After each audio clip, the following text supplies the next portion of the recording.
দেখো, আগের দিন তোমাদের সঙ্গে আলোচনা করেছি যে একটা ম্যাট্রিক্সের ইনভার্স আমরা কি করে নির্ণয় করি, একটা ম্যাট্রিক্সের অ্যাডজয়েন্ট কি করে বার করি।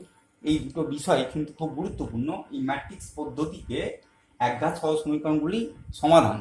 এই সমাধানের ক্ষেত্রে ইনভার্স এবং অ্যাডজয়েন্ট এই দুটোকেই কিন্তু আমাদের কাজে লাগবে। কাজেই এই দুটো সম্বন্ধে ধারণাটা আমাদের আগের ক্লাসে তৈরি হয়ে গেছে।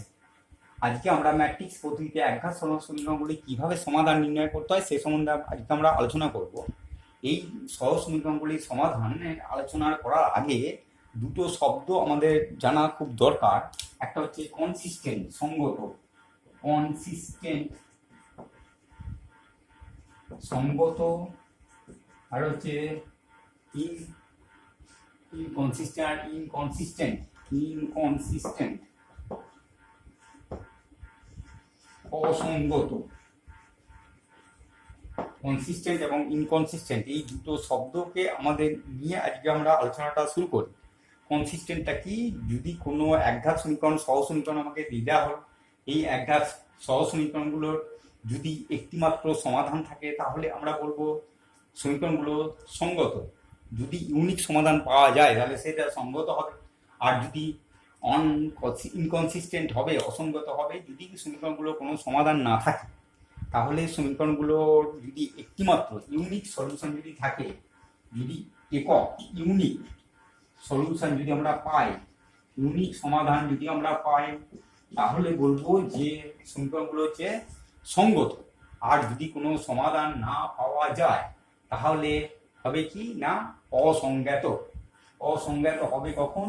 যদি কোনো সমাধান না থাকে। যদি কোনো সমাধান না থাকে তাহলে হবে ইনকনসিস্টেন্ট।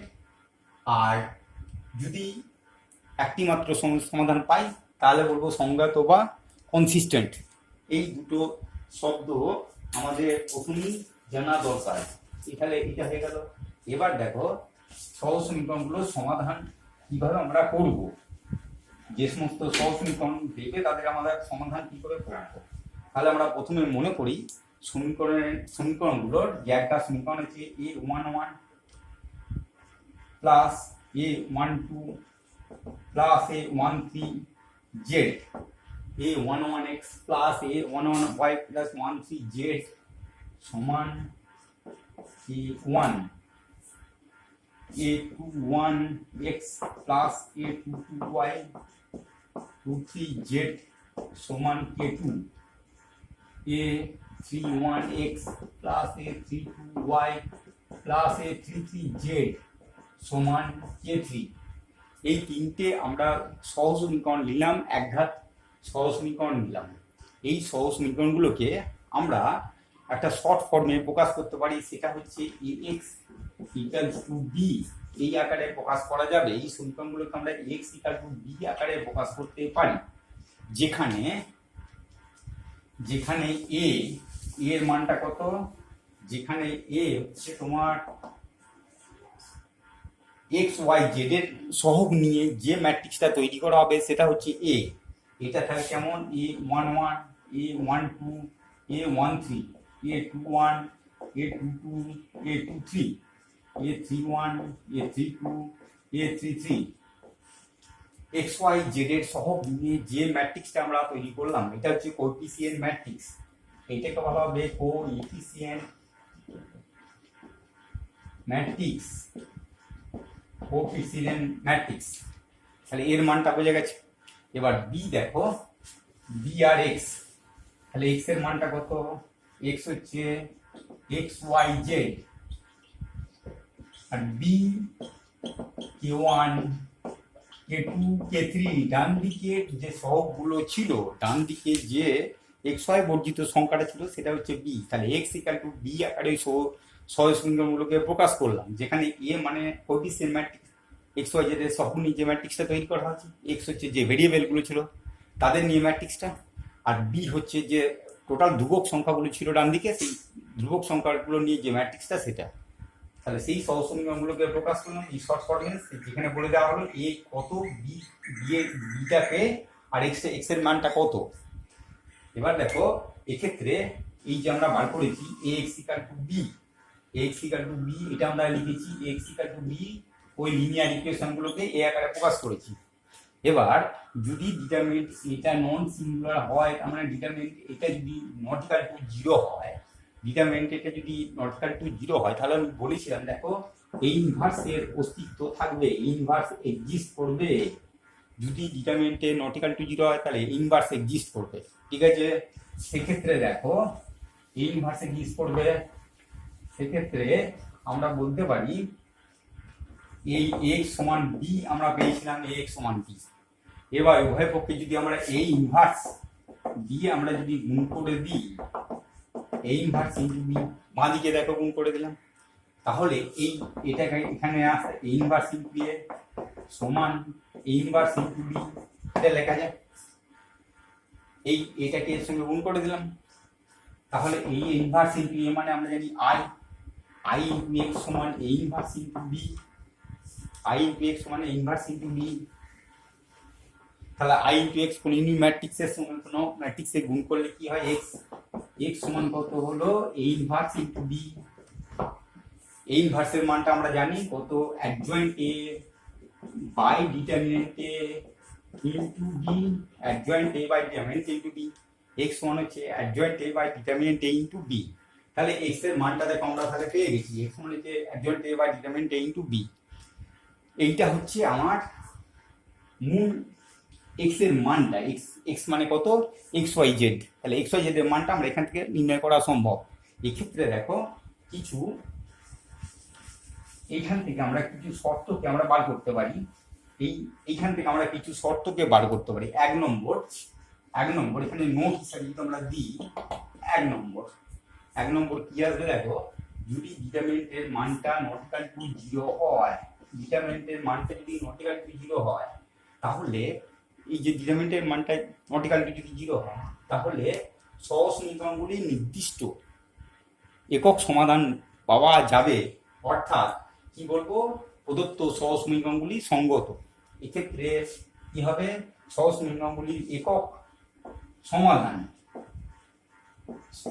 সমাধান পাওয়া যাবে, সহজ সমীকরণগুলি একক সমাধান পাওয়া যাবে। অর্থাৎ সমীকরণগুলি কি হবে, সহজ সমীকরণগুলি সঙ্গত, কনসিস্টেন্ট। যদি ডিটারমিনেন্টের মানটা নট ইকুয়াল টু 0 হয়, তাহলে একক সমাধান নির্ণয় করা যাবে এবং সহজ সমীকরণগুলি হবে সঙ্গত। 2 নম্বর কন্ডিশন দেখো, 2 নম্বর যদি ডিটারমিনেন্টের মানটা 0 কিন্তু অ্যাডজয়েন্ট এ ইন্টু বি, এই যে অ্যাডজয়েন্ট এ ইন্টু বি উপরের যে পার্টটা আছে এইটা নট ইকুয়াল টু 0, ডিটারমিনেন্টের মানটা 0 কিন্তু adjoint A into B not equal to 0, তাহলে কিন্তু প্রদত্ত সমীকরণগুলোর কোনো সমাধান পাওয়া যাবে না। অর্থাৎ কি হবে না, এক্ষেত্রে কোনো সমাধান পাওয়া যাবে না, কোনো সমাধান পাওয়া যাবে না। তাহলে কি হলো, সমীকরণগুলি কি হবে, অসঙ্গত, ইনকনসিস্টেন্ট, অসঙ্গত হবে। ডিটারমিনেন্টের মানটা 0 কিন্তু adjoint A into B not equal to 0, সেক্ষেত্রে আমরা কোনো সমাধান পাবো না, অর্থাৎ সমীকরণগুলো হবে অসঙ্গত। আর 3 নম্বর আর একটা শর্ত আছে দেখো, ডিটারমিনেন্টের মানটা 0, 3 নম্বর কন্ডিশন, ডিটারমিনেন্টের মানটা 0, অ্যাডজয়েন্ট এ বি এইটা যদি 0, দুটোই যদি 0 হয়, দুটোর মানই যদি 0 হয়, তাহলে এই সহজ সমীকরণগুলো অসংখ্য সমাধান পাওয়া যাবে। সহজ সমীকরণগুলির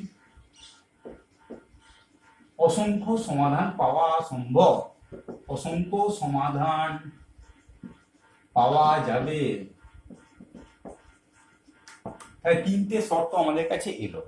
1 নম্বর শর্তটা কি বললো, ডিটারমিনেন্টে নট ইকুয়াল টু 0 যদি হয়, তাহলে ডিটারমিনেন্টের মানটা যদি নট ইকুয়াল টু 0 হয়, সেক্ষেত্রে আমরা কি পাবো না, সমীকরণগুলোর নির্দিষ্ট সমাধান পাবো, একক সমাধান পাবো, অর্থাৎ সমীকরণগুলো সঙ্গত হবে।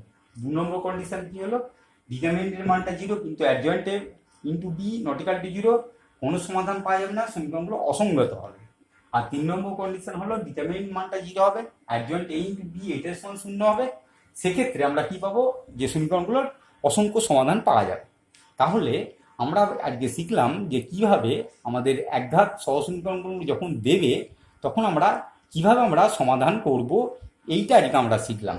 তাহলে সমস্যাগুলো একবার দেখো, আমি সংক্ষেপে যদি বলি তাহলে দেখা যাবে যদি সহজ সমীকরণ তোমাকে দেয় তাহলে আমরা কি করব না, সহজ সমীকরণগুলোকে আমরা প্রথমেই ax সমান b আকারে প্রকাশ করে নেবো। ফার্স্টে আমরা ax সমান b আকারে প্রকাশ করে নেবো। এ মানে আমার যে কোএফিসিয়েন্ট ম্যাট্রিক্সটা থাকবে সেটা কোএফিসিয়েন্ট